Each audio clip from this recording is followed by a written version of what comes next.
Buenos días a todos. Gracias por acompañarnos en este acto de investidura. Para empezar, me gustaría comenzar esta intervención retrocediendo a hace 4 años, cuando tomé la decisión de comenzar de forma mucho más activa en mi vida política. Recuerdo perfectamente cómo en la ocasión en la que me propusieron estar dentro de una candidatura de Izquierda Unida en mi municipio, en Villamuriel, mis palabras fueron, vale, de acuerdo, pero lo que sí que os digo es que si alguien propone algo beneficioso para los vecinos, independientemente del partido político del que venga la propuesta, yo la voy a apoyar.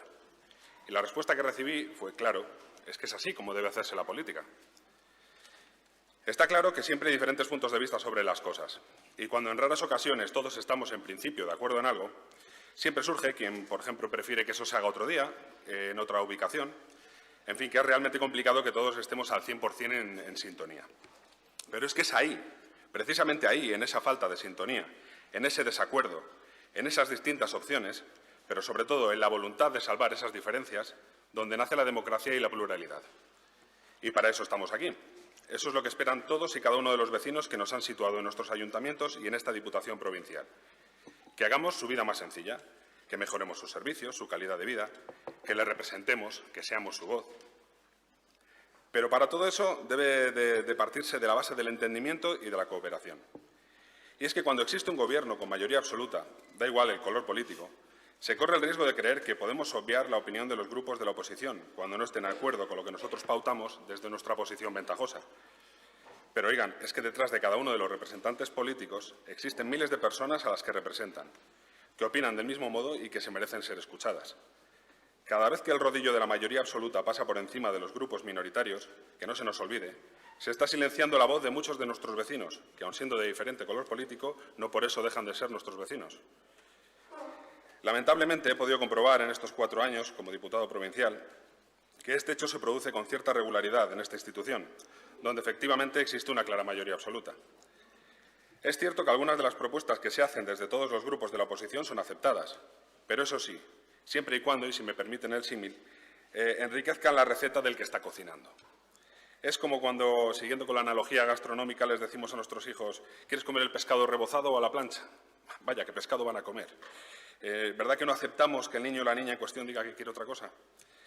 Es entonces una libertad de decisión un tanto efímera. Pues eso es justamente lo que pasa aquí en muchísimas ocasiones. Existe cierta cerrazón a las propuestas que se salgan del plan establecido. Se nos echan abajo normalmente por sistema y vemos, no sin cierta sorpresa y un tanto escandalizados a veces, como cuando cambia el color político en el Congreso de los Diputados, es precisamente el grupo de gobierno de Diputación quien ahora sí propone las mismas cosas que rechazó en su momento, cuando su partido ostentaba la presidencia del país. En fin, será que a lo mejor llevo poco tiempo en estas lides, pero a mí, no sé a ustedes, estas cosas me parece que tienen un cierto tufillo de anteponer los partidos políticos a nuestros ciudadanos. Aquello que es bueno lo es, gobierne quien gobierne. Y es que durante este tiempo he podido observar cómo sistemáticamente cualquier moción que viniera del partido que viniera, normalmente de la oposición, que quisiera proponer algo que en muchas ocasiones evidenciaba la mala gestión de instancias superiores del mismo color político que esta institución provincial, eran rechazadas sin ningún miramiento, aduciendo desde aquí que no podemos decirles cómo o qué tienen que hacer y dando cualquier frío dato que pudiera encajar para defender ese rechazo a la moción. Pero seamos realistas. En el fondo, en muchas de las ocasiones, el único motivo real que existe para rechazar una moción es simplemente no incordiar a los compañeros del Partido Popular de la Junta de Castilla y León. Pues bien, la Junta de Castilla y León es un motivo de interés recurrente en las muchas mociones que se presentan en esta casa. Temas de la importancia y del calibre de la sanidad, la educación, los servicios sociales, etcétera, que son de competencia regional y que, no nos engañemos, cada vez cuentan con menos recursos en nuestros pueblos y que, además, la Junta deriva a las diputaciones haciendo, en cierto modo, cierta dejadez de funciones. Pongamos un ejemplo.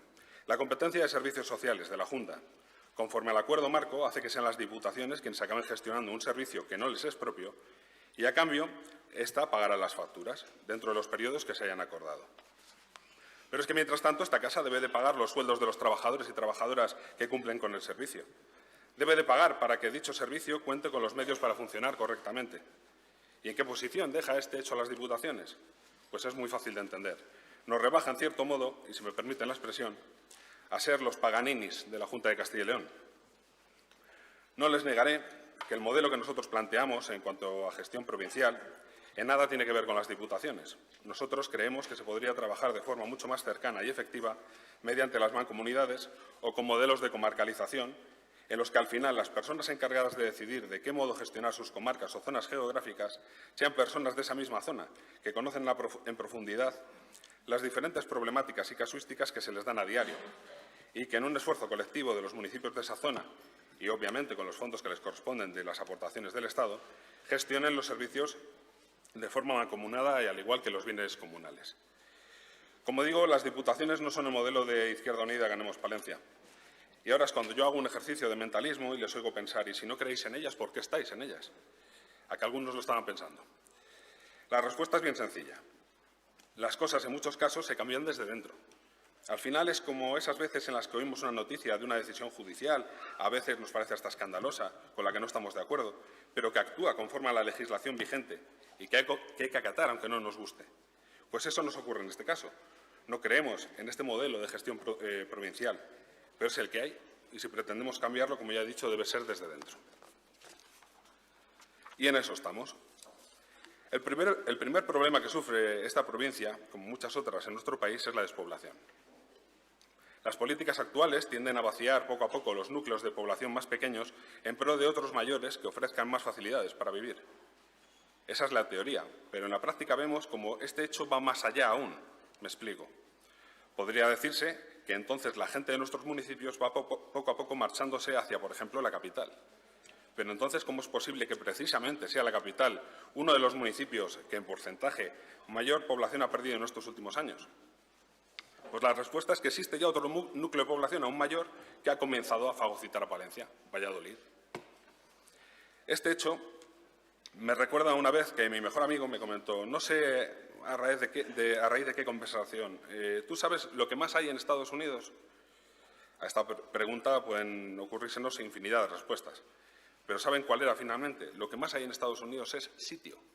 Hay mucho sitio. Estados Unidos es el país que mejor sirve de ejemplo de capitalismo y políticas neoliberales, y nosotros estamos tomando su ejemplo. Pero volviendo a nuestra provincia, la despoblación sería preocupante, aunque algo menos, si las personas se marcharan de nuestros municipios más pequeños a nuestros municipios más grandes, pero es que no es así. El verdadero quiz de la cuestión es que se está marchando de la provincia, nos estamos vaciando. Nosotros creemos que la despoblación se fundamenta en tres patas: el trabajo, la vivienda y los servicios. Un vecino del municipio X puede tener que desplazarse 50 kilómetros todos los días por motivos laborales y lo asume. Ahora bien, que tu hijo se ponga malo a las 2 de la mañana y tengas que hacerte 20 o 30 kilómetros para llegar al médico o la farmacia de guardia más cercana, o volviendo a los hijos, que es lo que más nos duele. Si tiene que hacerse una hora de autobús diaria, con el consiguiente peligro que también supone ponerse en carretera, para ir al colegio o al instituto, sirvan estos factores como ejemplo de lo que seguro nos hace plantearnos irnos a vivir a un lugar que tenga estos servicios y dejar nuestro municipio. Pero es que las políticas actuales que tenemos a nivel regional quieren profundizar más en este tema, con las ya famosas unidades básicas de ordenación y servicios del territorio, las UBOS, en las cuales se pretende dotar de servicios a los municipios cabecera y que los municipios más pequeños tengan estos servicios, pero yendo al pueblo de al lado. ¿Recuerdan lo que les decía hace un segundo acerca de que los pueblos pequeños se vaciaban en pro de los más grandes? Pues este es el modelo que se pretende seguir. En cuanto a otra de las patas de la despoblación, la vivienda, por ejemplo, ha contado con propuestas de Izquierda Unida Ganemos Palencia que buscaban crear un parque de viviendas público que facilitase a los nuevos vecinos que quisieran venir a nuestro municipio para que lo tengan fácil, pues una vivienda. Dado que en muchos de nuestros municipios se da el caso de que no las hay, no hay viviendas vacías, o las que lo están se encuentran en condiciones en malas condiciones de habitabilidad por estar incluso medio derruidas. Las enmiendas que hemos presentado con esta idea jamás se han visto apoyadas, jamás. Y finalmente, la otra pata fundamental, el trabajo. Entre otras muchas propuestas que hemos hecho, creemos que se podría favorecer la creación de pequeñas industrias que den una vuelta de tuerca a la producción tradicional de nuestra provincia. Pongo un ejemplo. Sabemos que cada vez son más los municipios de nuestra provincia que cuentan con plantaciones de lavanda. La producción está vendida desde antes casi de nacer para las destilerías de esencias. Lo que nosotros proponíamos es que se creara una pequeña destilería de esencias en nuestra provincia que asentara en sus municipios a las familias que en ella trabajasen y que además nos permitiría vender un producto elaborado con mayor beneficio.